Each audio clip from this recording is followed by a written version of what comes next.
2526 இந்த வருடத்திற்கான ஞானபீட விருது வந்து கவிஞர் வைரமுத்து அவர்களுக்கு கொடுக்கப்பட்டிருக்கிறது. அது குறித்து உங்களுடைய கருத்து? கிட்டத்தட்ட 24 ஆண்டு, கால் நூற்றாண்டு காலம் கழித்து தமிழுக்கு ஒரு ஞானபீட விருது கிடைத்ததை நான் உண்மையிலேயே வரவேற்கிறேன். அது வைரமுத்துக்கு கிடைத்தது கூடுதல் மகிழ்ச்சி. 2 வகையில் மகிழ்ச்சி எனக்கு. யாருக்கு கிடைத்திருந்தாலும் நமக்கு மகிழ்ச்சி தான், அதில் சந்தேகம் இல்லை. வைரமுத்து வந்து ஒரு இன்னைக்கு வரைக்கும் அவருடைய ஒரு இளம் படைப்பாளர்களையும் தமிழை நோக்கி வரக்கூடிய புதிய வாசகர்களையும் ஈர்க்கக்கூடிய விதத்தில் அவருடைய எல்லா வகையான, அது சினிமா பாடலாக இருந்தாலும் சரி, கவிதையாக இருந்தாலும் சரி, இல்லை படைப்பிலக்கியங்களாக இருந்தாலும் சரி, இப்போ சமீபத்தில் திருக்குறளுக்கு உரை எழுதியிருக்காங்க, அந்த வகையில் சரி. ஸோ எல்லா வகையிலுமே அவர் வந்து தமிழை நோக்கி வாசகர்களை திருப்பக்கூடிய மிக முக்கியமான ஒரு படைப்பாளையாக நான் பார்க்குறேன். ஸோ அந்த வகையில் வைரமுத்து கொடுத்ததை நான் வந்து மிகுந்த மகிழ்ச்சியோடு வரவேற்கிறேன். வைரமுத்து அவர்கள் மட்டும் இல்லை, அவருடைய மகன்கள் 2 பேருமே பார்த்தீங்கன்னா இலக்கியத்தில் தொடர்ந்து பங்களிப்பு கொடுத்துட்டு இருக்கிறாங்க. அவருடைய நாவல், சிறுகதைகள், கவிதை தொகுப்பு வந்துட்டு தான் இருக்கு. அப்படி இருக்கிறப்போ அவருக்கு ஒரு விருது, வைரமுத்துக்கு ஒரு விருது தேசிய அளவில் கொடுக்கும்போது அவரை ஒரு பாடலாசிரியர்ங்கிற வட்டத்துக்குள்ள அடக்க பார்க்குறாங்க. அதை நீங்கள் எப்படி பார்க்குறீங்க? இல்லை, வைரமுத்து வந்து பாடலாசிரியர் அப்படின்னு சொல்லிட்டு அடக்கிறது அப்படிங்கிறது மிகப்பெரிய துரோகம். ஆனால் காலத்தால் அது வந்து நிற்காது. அது சமகாலத்தில் அப்படி வந்து ஒரு இருக்கிற படைப்பாளர்கள் வந்து அப்படி அவரை சுருக்க பார்ப்பாங்க. ஆனால் காலம் வந்து அவரை வந்து அப்படி சுருக்கி வைக்காது. ஏன்னா வைரமுத்து வந்து வெறும் பாடலாசிரியர் அல்ல.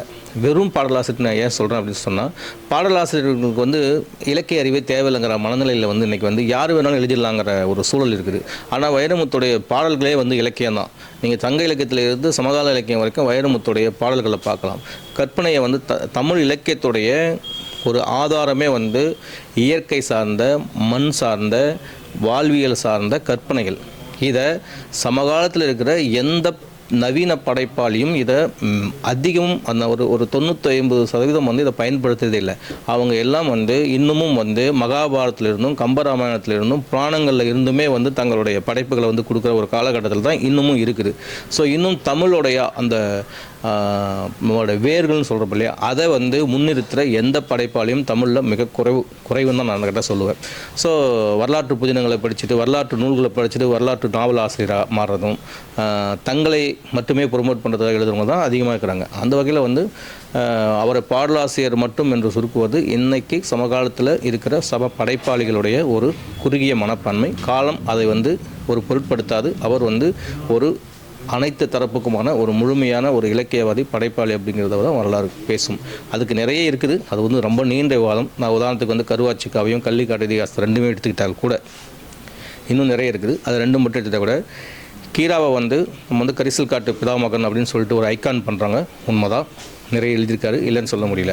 ஆனால் அவரை விட அதிகமாக வந்து தமிழுடைய வேர் சொல்களை அதில் ரத்தமும் சதையுமாக பதிவு பண்ணி வச்சுக்கிறது, பதியம் போட்டு வச்சுக்கிற மாதிரி செய்திருக்கிறது வைரமுத்து தான். அப்படிங்கிறது அந்த 2 இலக்கியத்தை நீங்கள் படித்த போதும். அது முழுமையான நாவலா, அதுக்குள்ளே நாவல் தன்மை இருக்குதா, காப்பியத்தன்மை இருக்குதா, அதெல்லாம் அடுத்தது. ஆனால் ஒரு சுவாரஸ்யமான ஒரு நாவல், அதுக்கு பின்னாடி ஒரு கதை, அதை எல்லாத்தையும் கடந்து தமிழுடைய வேர்களை பதிவு பண்ணி பதியன் போட்டு வச்சுக்கிற ஒரு நாவல், அது 2. சார், இலக்கிய உலகில் இருக்கக்கூடிய இந்த மாதிரியான அரசியல் புதிதாக எழுதக்கூடியவர்கள், புதுசாக இலக்கிய உலகிற்கு வரக்கூடியவர்களுக்கு என்ன மாதிரியானவர்கள் பின்னடைவை ஏற்படுத்தும்? எது இந்த மாதிரி அரசியல் சொல்கிறேன். இவர் ஒரு எழுத்தாளர். இப்போ ஜெயமோகன் இருக்காரு, அவர் ஒரு எழுத்தாளர், இலக்கிய உலகில் இருந்தாலும் அவர் திரைப்படங்களில் பங்காற்றிட்டு தான் இருக்கிறார். இல்லை, எல்லா எழுத்தாளர்களும் வந்து திரைப்படத்தை நோக்கி வராங்க.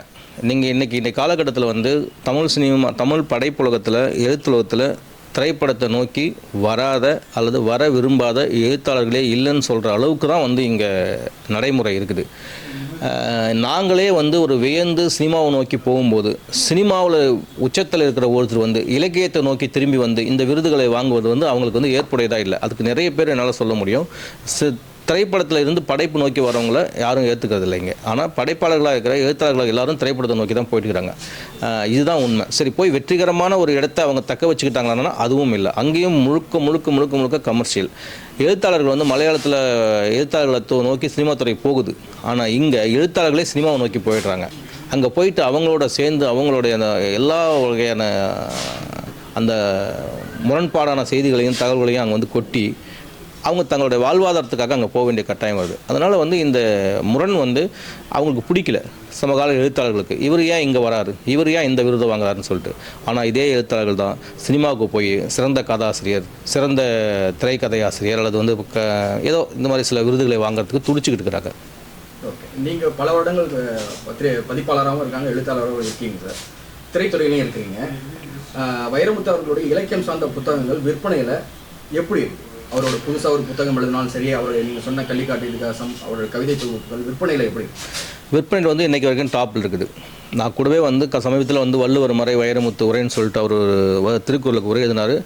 திருக்குறளுக்கு எவ்வளவோ உரைகள் வந்திருக்குது, எவ்வளவோ இருக்குது. அதெல்லாம் இது பெரிய அளவில் போகாது, மற்ற அவருடைய படைப்புகள் மாதிரி போக வாய்ப்பு குறைவாக இருக்குமோ நான் நினச்சேன். உண்மை தான் அப்படி நினச்சிது. ஆனால் விற்பனை வந்து அப்படி இல்லை. விற்பனை வந்து நான் நினைத்ததோட 3, 4, 5 மடங்கு அதிகரிச்சு. நாங்கள் மட்டுமே டிஸ்கவரி புக் பேலஸில் மட்டுமே கிட்டத்தட்ட வந்து 6000 புத்தகங்களை வந்து விற்பனை செய்திருக்கோம், அவருடைய உரைகளை. நான் சொல்கிறது இப்போ சமீபத்தில் கணக்கு வரைக்கும். ஸோ இப்படி அவருடைய புத்தகங்கள் வந்து இன்றைக்கும் வந்து தேவையாக இருக்குது. நீங்கள் தமிழுக்குள்ளே நுழையணும், தமிழ் வாசிப்புக்குள்ளே நுழையணும் அப்படின்னு சொன்னால் ஒரு ஆரம்ப கால வாசகனுக்கு அல்லது ஒரு முதல்நிலை வாசகனுக்கு, முதல் கட்ட வாசகனுக்கு வைரமுத்துடைய புத்தகங்கள் தான் ஒரு சிறந்த நுழைவாயில் அப்படிங்கிறதுக்கு என்னால் உத்தரவாதமாக சொல்ல முடியாது. அதுக்கு நானும் ஒரு உதாரணம்.